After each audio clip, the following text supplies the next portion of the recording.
Let me suggest a variety of other ways I think you should think about what it means to design a course.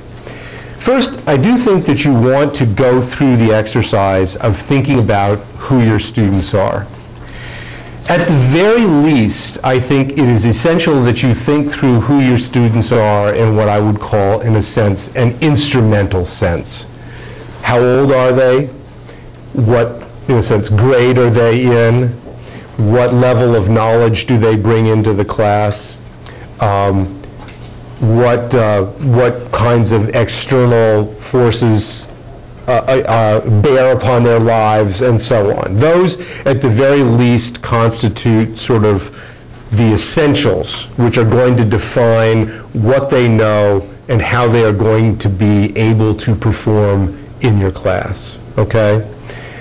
I personally, and that's all I can say, is that I personally believe, and from my personal position here, rather than from a position of authority, would say that I would urge you to think about your students in a broader sense, to think about your students as being more complicated individuals, as learners, and to think of them as coming into your classroom with all of the other kinds of issues that we talked about.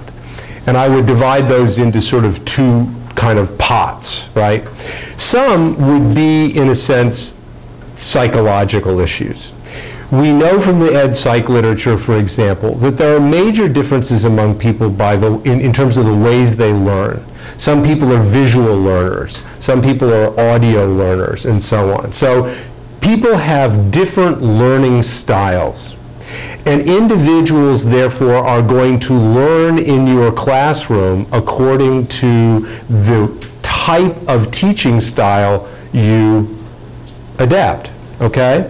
And if you choose to adopt a way which is sort of mono-methodological, right, you are going to lose the 3/4 of your class who don't use that particular approach, right?